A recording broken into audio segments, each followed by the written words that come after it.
जय हिंद। तो आज हम लोग पढ़ेंगे खगोल विज्ञान के बारे में, ठीक ना। हम पूरी कोशिश करेंगे कि इसको एक वीडियो में ख़त्म किया जाए, है ना। बाकी आपकी मर्जी, बाद में भगा भगा कर या किसी तरीके से देखिए, ठीक ना। कहता है ब्रह्मांड का अध्ययन एस्ट्रोनॉमी कहलाता है। ब्रह्मांड का अध्ययन क्या कहलाता है? एस्ट्रोनॉमी कहलाता है। तो ब्रह्मांड कैसे कहते हैं? तो दिखाई पड़ने वाले समस्त आकाशीय पिंड को ब्रह्मांड कहते हैं। इसमें एकदम VVI टॉपिक खुद से शॉर्ट किया हुआ है, ठीक ना। बस केवल एक बार देखने और या तो पढ़ने या सुनने की जरूरत है, ठीक ना। तो चलिए, कहता है ब्रह्मांड विस्तारित हो रहा है। अब ब्रह्मांड के सर्वाधिक क्या है? तारे हैं। वो 15 करोड़ साल पहले वाला बाद में बात किया जाएगा, ठीक ना। लेकिन अभी हम लोग इसकी आयु की बात नहीं करते हैं। सबसे ज़्यादा क्या चीज़ है? तो तारा है, ठीक ना। यहाँ पे सबसे ज़्यादा क्या है? तो तारा है, ठीक ना। आगे कहता है कि तारा किसे कहते हैं? तो तारा वैसे आकाशीय पिंड है जिसके पास खुद की आत्मा और प्रकाश हो, उसे क्या कहते हैं? तारा कहते हैं। तारा बनने से पहले विरल गैस का गोला होता है। कोई भी तारा बनने से पहले वो क्या होता है? तो गैस का गोला होता है। जब विरल गैस केंद्रित होकर पास आ जाते हैं, है ना, जब विरल गैस केंद्रित होकर के पास आ जाते हैं तो इसे क्या होता है? घने बादल जैसे समान छाते हैं, जिसे हम लोग निहारिका कहते हैं, है ना। और इसे जब हम लोग जूम करेंगे, बहुत बड़ा करेंगे, है ना, तो क्या हो जाएगा? टूट जाएगा, ठीक है। तो निहारिका उसे कहते हैं। और जब इन नेबुला में संलयन विधि द्वारा दहन की क्रिया प्रारंभ होती है तो उसे तारा रूप ले लेता है ना। कहने का मतलब है कि जब कोई इस प्रकार से क्या है, नेबुला है, ठीक है, और जब ये टूटेगा तो क्या बनेगा? सॉरी निहारिका है, ठीक ना। टूटेगा तो नेबुला बन जाएगा और अंततः ये क्या बन जाएगा? तो तारा बन जाएगा। क्या बन जाएगा? तारा बन जाएगा, ठीक ना। ये क्या बन जाएगा? तारा बन जाएगा, ठीक ना। इस प्रकार से कुछ उसका स्वरूप देखने को मिलेगा। आगे कहता है कि तारे में हाइड्रोजन संलयन हाइड्रोजन से हीलियम में होता है। तारा का संलयन किसमें किससे होता है? तो हाइड्रोजन से हीलियम में होता है। हाइड्रोजन से किसमें होता है? हीलियम में, ठीक ना। इसके बाद कहता है कि तारा का रंग उसके पृष्ठ ताप पर निर्भर करता है। तारा का रंग किस पर निर्भर करता है? तो उसके पृष्ठ ताप पर निर्भर करता है, ठीक है। सतह का तापमान कितना है? जैसे कि सूरज के सतह का तापमान है 6000 डिग्री सेल्सियस।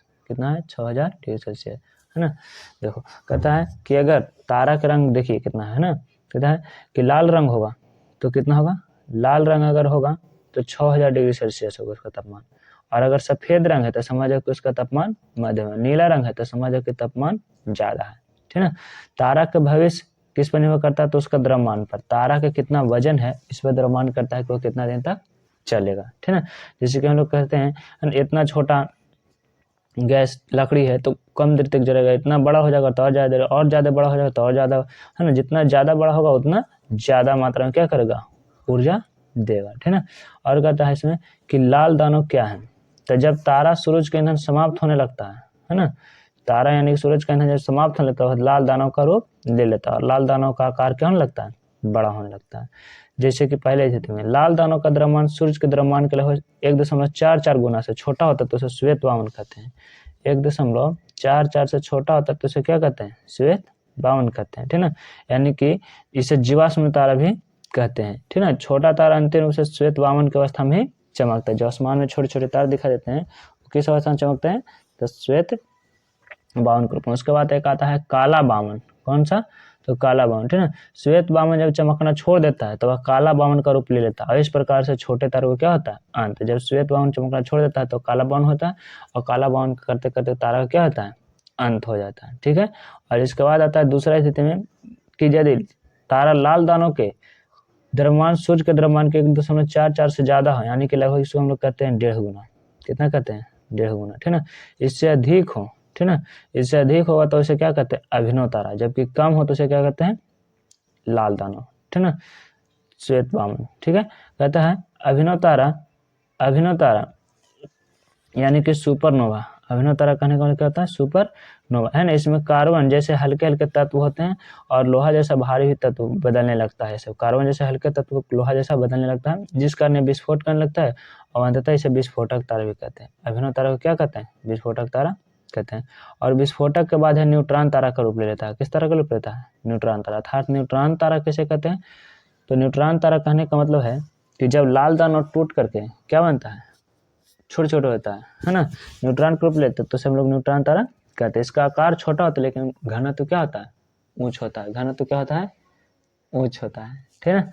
और फिर कहता है प्रेशर क्या है, प्रेशर क्या है, तो जब तारा चमकता है और बुझता है तो उसे उच्च संख्या में विद्युत चुम्बकीय तरंग निकलते हैं। जब तारा चमकता है ना, और इसे क्या निकलता है, विद्युत ऊंचे चुम्बकीय तरंग निकलता है, ठीक है। तो इसे क्या कहते हैं, प्रेशर कहते हैं, ठीक है। लेकिन एक आता है क्वेसर। क्वेसर किसे कहते हैं, तो ये तारे लगभग अंतिम अवस्था में होते हैं, उसे क्वेसर की चुंबकीय क्षमता अत्यंत होती है। मतलब कि सबसे और अंतिम अवस्था में हो, जैसे कि कुछ दिन बचने वाला है, एकदम खत्म होने वाला है, तो इसे क्या चीज कहते हैं, क्वेसर कहते हैं, है ना।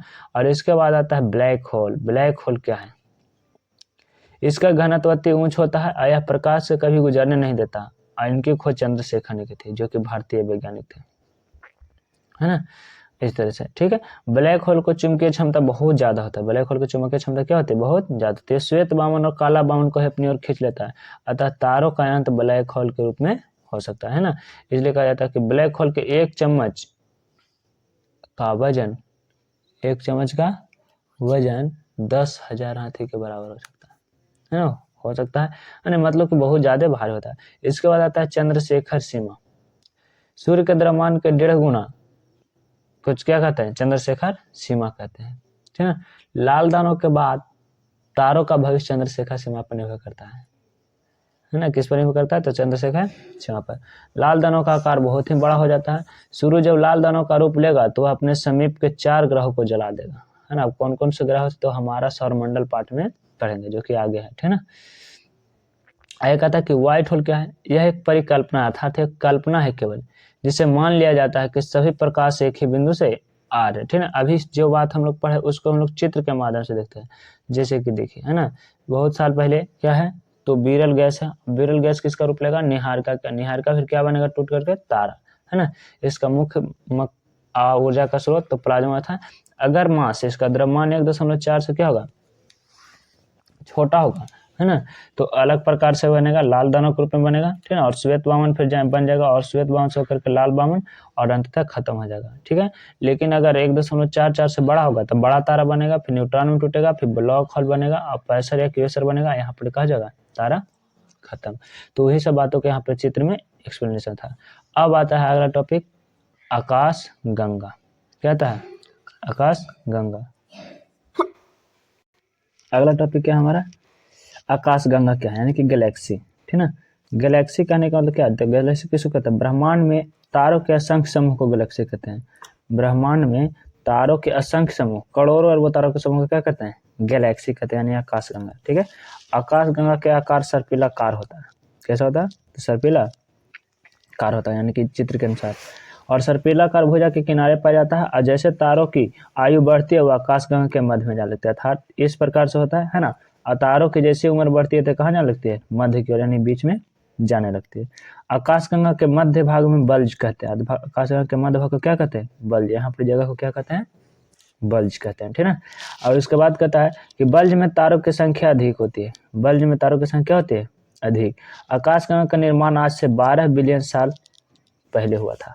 ऐसा माना जाता है कि आज से 12 बिलियन साल का हुआ था पहले। अर्थात देखो, इसमें होता है इकाई, उसके बाद होता है हजार, है ना, उसके बाद होता है मिलियन, उसके बाद होता है बिलियन, ठीक है। इसमें 3 जीरो रहते हैं, ठीक ना। इसमें कितने जीरो रहते हैं, 3 जीरो। अर्थात इकाई, दहाई, सैकड़ा, हजार, 10,000, लाख, 10 लाख, करोड़, 10 करोड़, अरब, 10 अरब, खरब, अर्थात 12 खरब साल पहले हुआ था, है ना। ब्रह्मांड लगभग 100 अरब गंगाएं हैं। ब्रह्मांड में कितने अरब गंगा है, 100 अरब। और प्रत्येक आकाश गंगा में 100 अरब तारे हैं। अब सोच लो, कुल तारों की संख्या बोलेगा तो 100 अरब गुने 100 अरब, इतना तारे, है ना। यानी इसलिए हम लोग कहते हैं कि अनगिनत तारे। और उसके बाद कहता है सुपर क्लस्टर क्या है। 3 आकाश गंगाओं के समूह को सुपर क्लस्टर कहा जाता है। 3 गो आकाश गंगा के समूह को क्या कहते हैं, सुपर क्लस्टर कहते हैं, ठीक ना। जिसे हम सुपर क्लस्टर में रहते हैं उसमें भी 3 आकाश गंगा है। जिस सुपर क्लस्टर में हम लोग रहते हैं उसमें 3 कितने हैं, 3 आकाश गंगा। पहला है देवयानी, जिसको क्या कहते हैं, एंड्रोमेडा, ठीक है। यह सबसे करीबी आकाश गंगा है। यह हमारी आकाश गंगा से लगभग 2.2 मिलियन प्रकाश वर्ष है, अर्थात 2.2 गुना 10 के पावर 6 प्रकाश वर्ष। जबकि प्रकाश वर्ष करने का मतलब एक प्रकाश वर्ष में कितना होता है, तो 9.46 गुने 10 के पावर 12 किलोमीटर, है ना।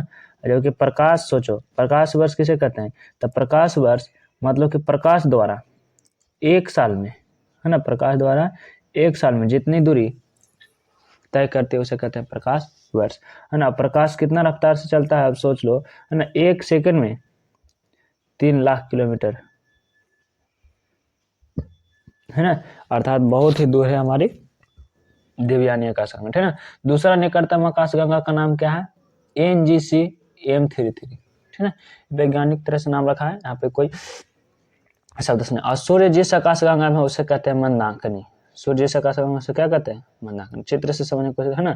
देखिए क्या है, कहने का मतलब है कि देखो, है ना, ये क्या है, मंदाकिनी, है ना, जिसमें सूर्य है, सूर्य के बगल में क्या है, NGC-33, और एक क्या है, तो देवयानी। यहाँ पर इन दोनों के बीच की दूरी कितना है, 2.2 मिलियन प्रकाश वर्ष, है ना। और ये है क्या, यूनिवर्स, ब्रह्मांड, ये पूरा ब्रह्मांड है ना। आकाशगंगा ऐसे बहुत ज्यादा है, ये तीनों के समूह रहता है, उसे क्या कहते हैं हम लोग, सुपर क्लस्टर कहते हैं, ठीक है ना। सुपर क्लस्टर कहते हैं, 3 के समूह रहता था। उसके बाद आता है मंदाकिनी यानी कि मिल्की वे, ठीक है। मिल्की वे किसे कहते हैं, मिल्की वे कहने का मतलब कि हमारा सूर्य जिस अवस्था में, जिस आकाश में रहता है उसे मंदाकिनी कहते हैं। हम लोग का सूरज जिस में रहता है उसे क्या कहते हैं, मंदाकिनी, या तो फिर मिल्की वे। हिंदी में मंदाकिनी, इंग्लिश में मिल्की वे। इसे मिल्की वे यानी कि दूध मेखला भी कहते हैं। मंदाकिनी का आकार सर्पिलाकार है, मंदाकिनी का आकार कैसा है, सर्पिलाकार है। इसके 3 भुजाएं, 3 घुलनशील भुजाएं हैं। इसके कितने घुलनशील भुजाएं हैं, तो 3 घुलनशील भुजाएं। नए तारे बाहरी भुजा पर रहते हैं, तो सूरज भी बाहरी भुजा पर रहता है। नए तारे जब बाहरी भुजा पर रहता है ना, तो सूरज भी कहाँ रहता है, बाहरी भुजा पर रहता है। जब तारे लाल दानों की अवस्था में आते हैं तो तारे मध्य अवस्था में चल जाते हैं। जब तारे लाल दानों की अवस्था में आते हैं ना, तो तारे किनारे वाला कहाँ चल जाते हैं, मध्य में चल जाते हैं, ठीक है। तारे जब अपनी अंतिम अवस्था में रहते हैं तो केंद्रीय भुजा में प्रवेश कर जाते हैं। कहाँ प्रवेश कर जाते हैं, तो बीच वाला भाग में प्रवेश कर जाते हैं, ठीक है।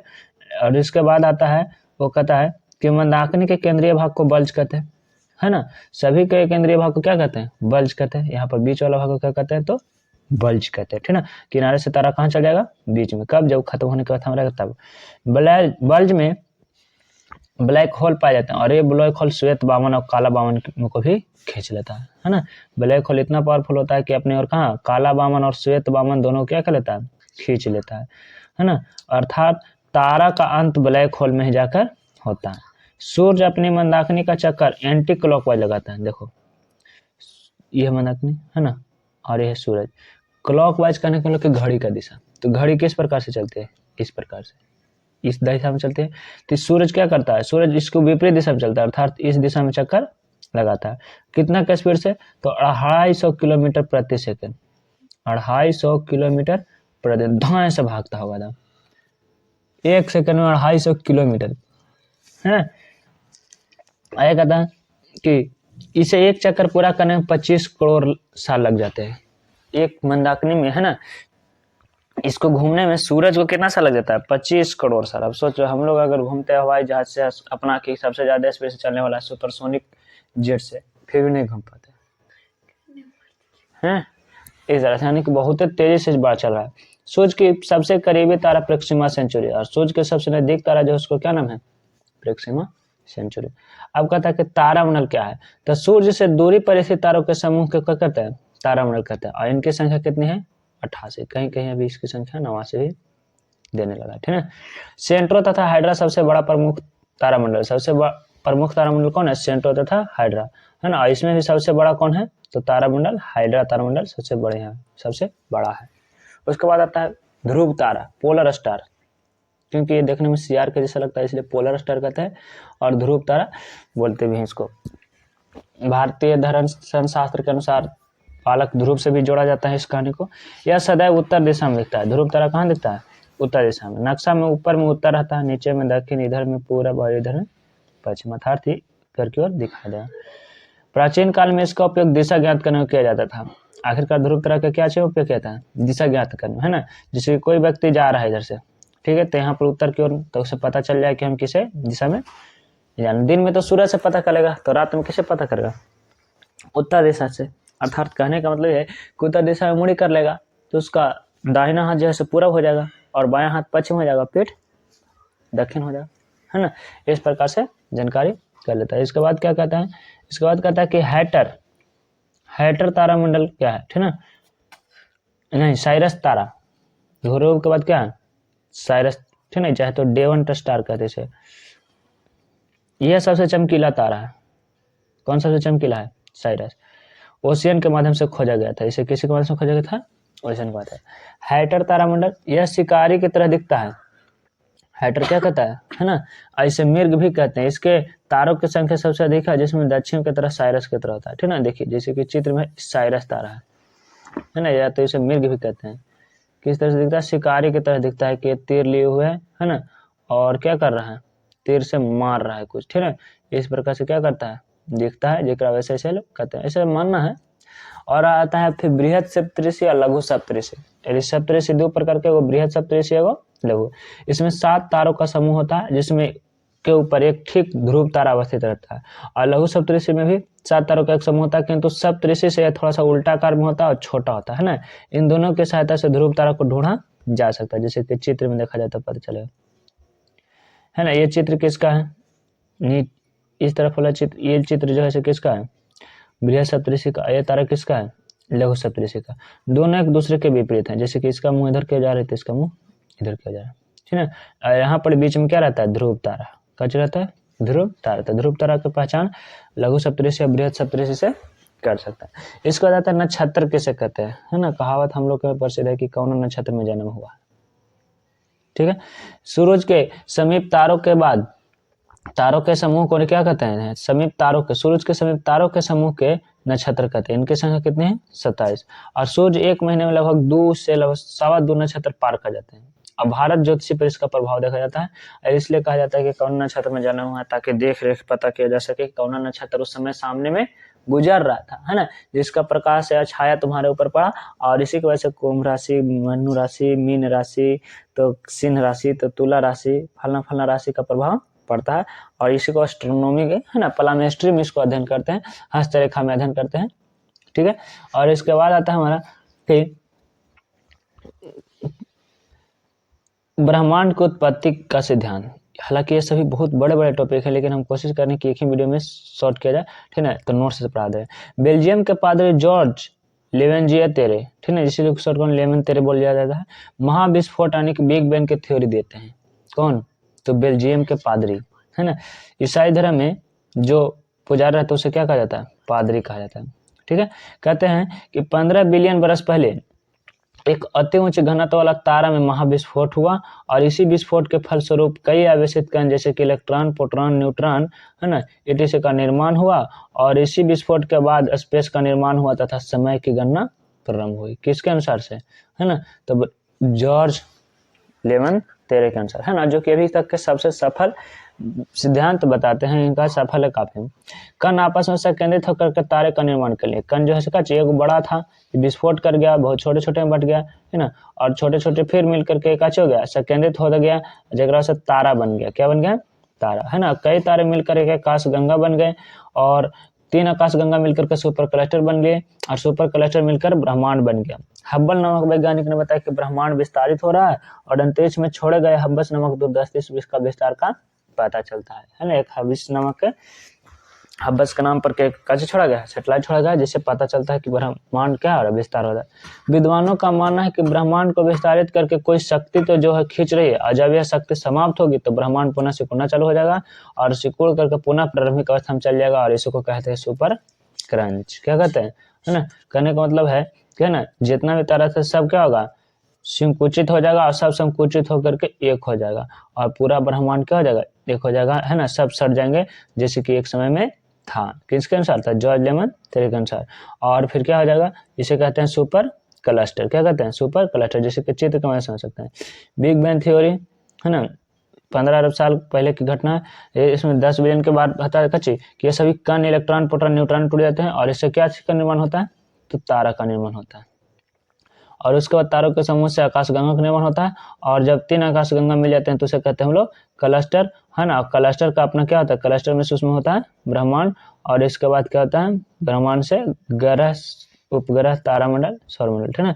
जैसे कि देखिए यहाँ पे एक वृत्त रेखा से हम लोग समझ सकते हैं पहला जो है सो ब्रह्मांड, ब्रह्मांड के अंदर क्या है, क्लस्टर, ब्रह्मांड के अंदर क्लस्टर, और उसके बाद आकाशगंगा, आकाशगंगा के बाद तारा, तारा के बाद नक्षत्र, नक्षत्र के बाद सौरमंडल, सौरमंडल फिर आएंगे आगे ग्रह, फिर उपग्रह, ठीक है, फिर इसी छोटे छोटे सूक्ष्म कण, है ना, धूल केतु, ये सब आएंगे, ठीक है।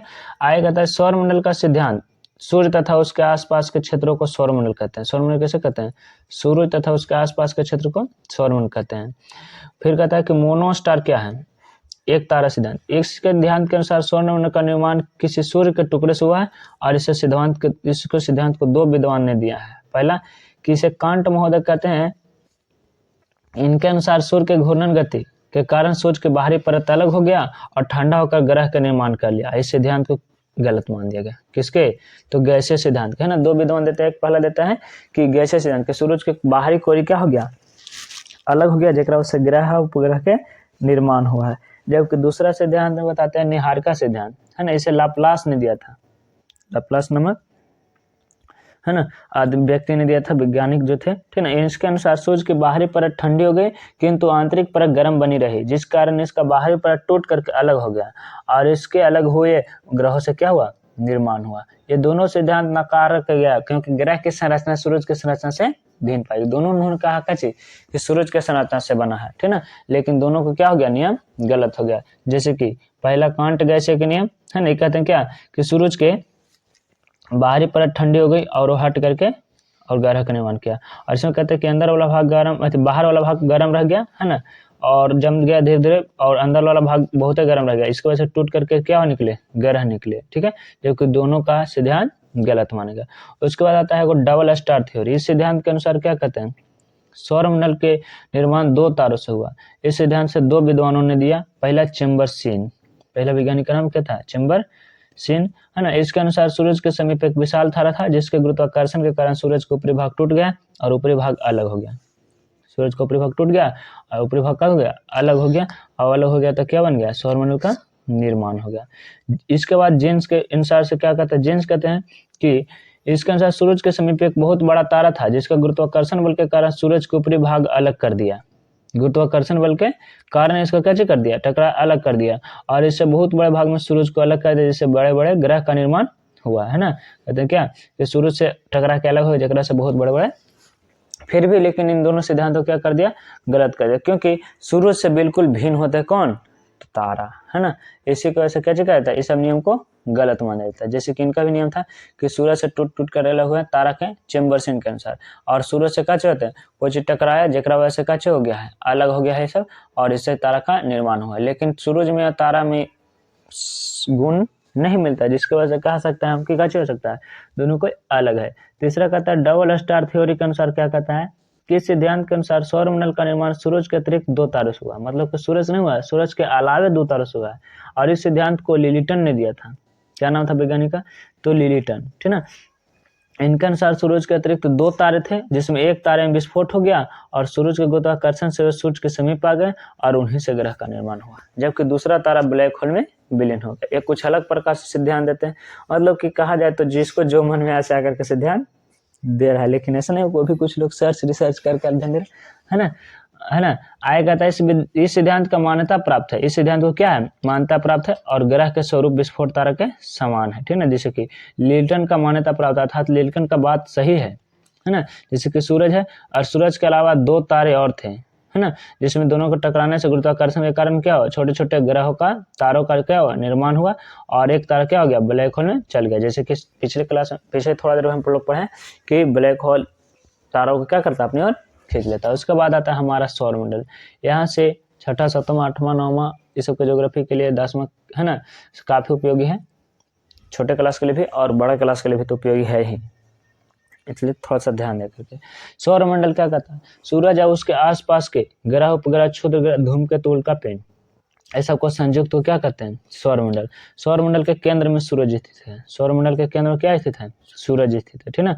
और सौरमंडल के जनक तारा के रूप में सूरज है, माने सूरज जो है क्या है, सौरमंडल का सबसे हेड है, ठीक ना। सौरमंडल के सभी पिंड किसका नक्कर चक्कर लगाते हैं, तो सूरज के। और सूरज किसे कहते हैं, तो ये सबसे हमारा निकटतम तारा है, और सूरज सौरमंडल के बीच में स्थित है, हमारा सौरमंडल का क्या है, मुखिया है। सूरज की आयु लगभग कितना माना गया है, तो 15 अरब साल माना गया है, ठीक ना, जिसमें अब 5 अरब साल जी चुका है, मतलब कि 10 अरब साल चलेगा। सोच लो कि कितना लंबा चलेगा, है ना। कोई भी चीज़ की उत्पत्ति हुई तो उसका अंत होगा ही होगा, ठीक है ना। यानी कि बहुत लंबा चलेगा, इसलिए टेंशन लेने की बात नहीं है, हम लोग सुरक्षित हैं। सूरज के अंदर हाइड्रोजन और हीलियम में संलयन होता है और ईंधन प्लाज्मा अवस्था में होता है। सूरज में ऊर्जा किसमें रहता है? प्लाज्मा अवस्था में। आंतरिक संरचना सूरज के 3 भागों में बांटते हैं। सूरज को कितने भाग में बांटते हैं? 3 भाग। पहला है कोर। कोर के का होता है कि यह सूरज का मध्य भाग है और इसका तापमान लगभग 15 मिलियन सेल्सियस है ना। इसमें हाइड्रोजन और हीलियम में संलयन होता है, यही प्लाज्मा अवस्था होता है कोर्स में। तो 15 मिलियन सेल्सियस तापमान में, ठीक ना। और इसके बाद दूसरा है क्या? तो रेडिएटिव जोन, जिसे विकिरण मंडल कहते हैं। दूसरा क्या है? रेडिएटिव जोन, जिसे कहते हैं हम लोग विकिरण मंडल। कोर में हुए संलयन के फलस्वरूप कई किरणों का निकलता है। मतलब कि कोर में जब संलयन होता है तो बहुत सारा किरण निकलता है, अल्फा किरण, बीटा किरण, ठीक ना। इसलिए इसको क्या कहा जाता है? जिसमें गामा और एक्स रे किरण फोटोन पाए जाते हैं, इसलिए इसे कहा जाता है विकिरण मंडल। तीसरा किरण है संवहन मंडल। तीसरा कौन सा मंडल है? इसमें हाइड्रोजन के बने सेल पाए जाते हैं। हाइड्रोजन H2 के बने क्या पाए जाते हैं? सेल, यानी कि बहुत छोटे छोटे हाइड्रोजन पाए जाते हैं, जो अंदर की ओर से बड़े होते हैं और बाहर की ओर क्या होते हैं? छोटे। और इसी पर आता है सौर ज्वाला क्या है, ठीक है। तो देखो सौर ज्वाला कहने का मतलब कि जब कोर से बहुत अधिक ऊर्जा बन जाती है तो सूरज की 3 परतों पार करके हाइड्रोजन के सेल को चीरते हुए सूरज के सतह को छोड़कर सौरमंडल में प्रवेश कर देता है। अर्थात क्या करता है? तो सूरज जो है ना, सूरज जो है अपना लपेटा बहुत दूर दूर तक फेंकता है, इसी को क्या कहते हैं लोग? सौर ज्वाला कहते हैं। जिस ज्वाला के पास तापमान कम है उसके पास ऊर्जा भी कम है और सूरज उसे क्या करता है? वापस खींच लेता है। उस लपेटे में क्या करता है? वापस खींच लेता है। जिस ज्वाला के पास ताप अधिक रहता है वह सौर मंडल में दूसरे ग्रह तक पहुंच जाती है।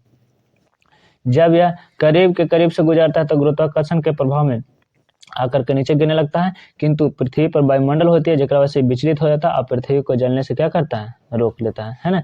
इन्हीं कारण से क्या होते हैं? बहुत सारी घटनाएं होती है, जैसे कि पृथ्वी पर संचार में बाधा आती है, अर्थात फोन में बाधा होती है, फोन पर बात करते समय, और एक ध्वनि उत्पन्न होती है जिसे क्या कहते हैं हम लोग? वल्चर कहते हैं, वल्चर, ठीक है, वल्चर कहते हैं। और इसके बाद आता है तीसरा में कि इसमें एक प्रकाश उत्पन्न होता है जिसे अरोरा कहते हैं, है ना। एक प्रकाश उत्पन्न होता है जिसे क्या कहते हैं हम लोग?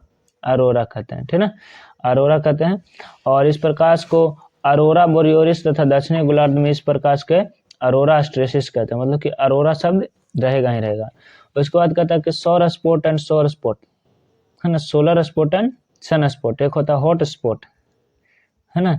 तो हॉट स्पॉट नहीं, यहाँ पर सौर स्पॉट या सन स्पॉट, ठीक है। कहता है सौर कलंक, वह ज्वाला जिसका तापमान कम था उसके पास ऊर्जा भी कम थी, जिसे सूर्य गुरुत्वाकर्षण के कारण खींच लेता है, तो 2 सेल के बीच खाली जगह अंदर प्रवेश करता है और इसका तापमान 4000 डिग्री सेल्सियस होता है, जबकि सूरज का तापमान कितना डिग्री सेल्सियस होता है? 6000 डिग्री सेल्सियस होता है। अतः इसका तापमान अपेक्षाकृत कम होता है। अतः एक धब्बा जैसा दिखता है, जिसे हम लोग क्या कहते हैं? सौर कलंक कहते हैं। मतलब कि सूरज के ऊपर जो धब्बा दिखता है उसे क्या कहते हैं हम लोग? सौर कलंक कहते हैं, है ना। उसके बाद आता है कि सन स्पॉट साइकिल, सौर कलंक चक्र। इसके बाद आता है क्या हमारा? सन स्पॉट साइकिल, ठीक है, सौर कलंक चक्र। सौर ज्वाला का सूर्य के विषुवत रेखा अर्थात 0 डिग्री से 40 डिग्री 2 दिशा तक जाता है। इसमें 5.5 साल तक आने में 5.5 साल जाने लगता है। अतः एक सन स्पॉट साइकिल कितना साल का होता है? 11 साल का होता है। सन स्पॉट साइकिल कितना साल का होता है? 11। 2013 में 23 साइकिल पूरा हुआ, है ना। अब वर्तमान में 24वां साइकिल चल रहा है। एक साइकिल में कितना साल?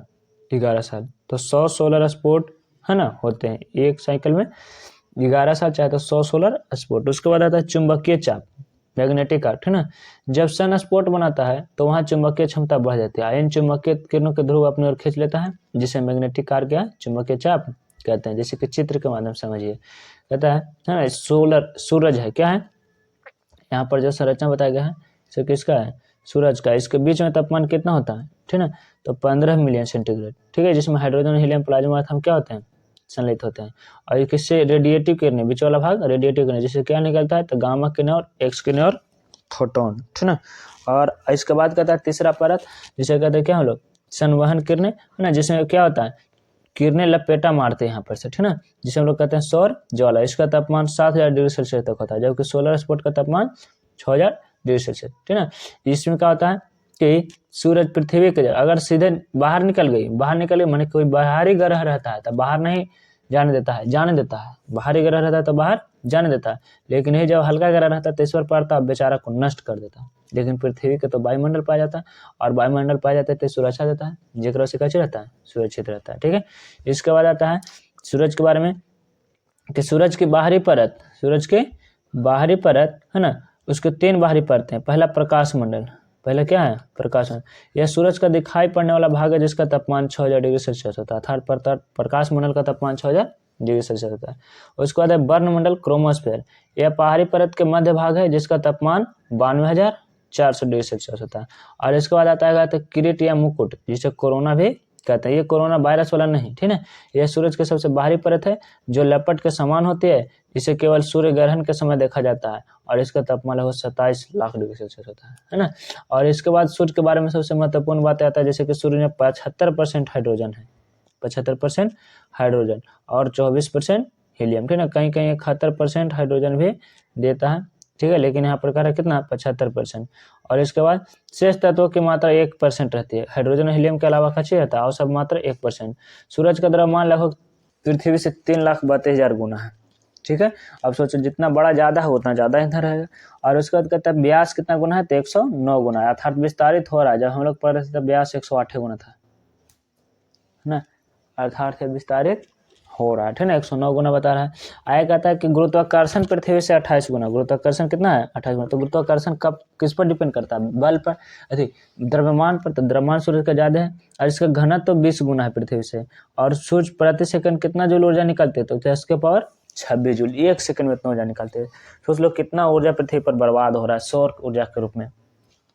और उसके बाद आता है कि सूरज विषुवतीय रेखा पर 25 दिन में घूर्णन कर लेता है, और सूर्य ध्रुवीय पर 31 दिन में घूर्णन करता है। विषुवतीय पर 25 दिन में और ध्रुवीय पर 31 दिन में, ठीक है।